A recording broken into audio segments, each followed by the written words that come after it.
Welcome, Dr. Arms and Dr. Siegel, Dr. Reed, faculty, staff, family, friends, and especially you, the graduates of the class of 2009. The Pocatello Award is a commitment to excellence. It's not just to be an outstanding student, as Dr. Reed said. You need high achievement academically, you need a high spiritual growth, you need a positive attitude towards education, and you need to balance that scholarship with your spirituality. The faculty committee sifts through all of your records.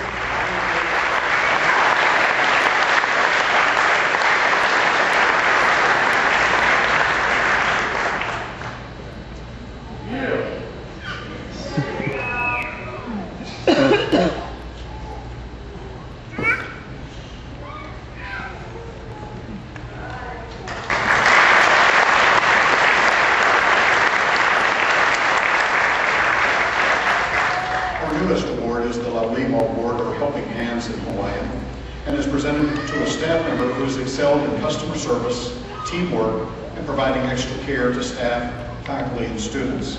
The recipient of this award is nominated by fellow staff members for continuing to display a true example of a servant's heart.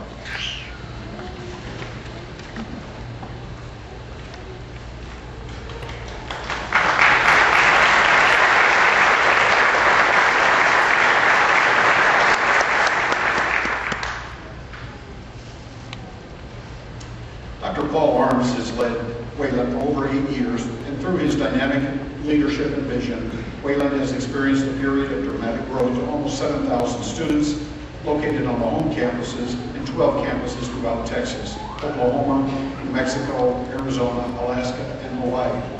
Our 13th campus and our newest campus is located in Kenya, Africa, making Wayland now a worldwide provider of education.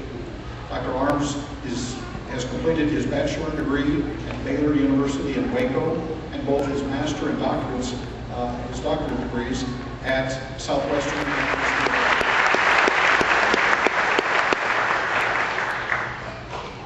Thank you, Dr. Reed. The truth is, this school began as the dream of a country-riding physician who 100 years ago said, "We need a faith-based institution of higher learning on the high plains of Texas." My hunch is James Henry Wayland never dreamed that for more than 30 years now, there would be a Wayland outpost in the state of Hawaii.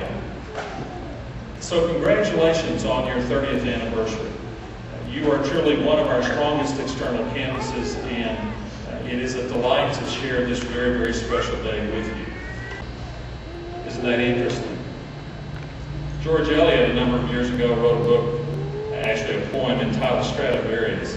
It's about the wonderful man named Antonio Stradivari, who made violins as no one else has ever been able to do. But in that poem, George Eliot talks about the importance of the work we do with our hands.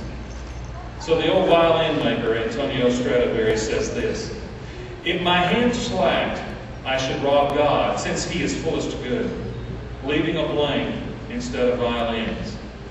He could not make Antonio Stradivari's violins without Antonio. God has many plans for your life, which will be realized only by your own involvement with and acceptance of those plans. And the hands that we have, and the way in which we use them, those are crucial realities in the world in which we live today. You see, how we use our hands defines and illustrates to whom and to what we belong. Your hands can do great good. Your hands can also do great harm. Edward Martin wrote a poem entitled The Shoes of Happiness.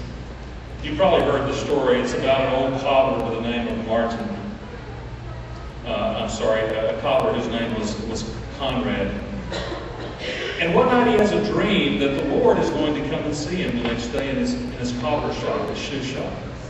And so he is so excited by the dream, and it is so vivid and so real to him that early the next morning he gets up and he prepares his shop as it has never been prepared before. He places all the shoes that he has made on beautiful display. He cleans and polishes each pair. He cleans the shop as only he could. He goes and he buys food in preparation for the celebration, the arrival of his Lord Jesus Christ. And he waits because he just knows that God is going to come. Shortly he hears a knock on the front door. And he goes and he answers it expecting it to be the Lord, but it isn't. It's a beggar with bruised feet and no shoes.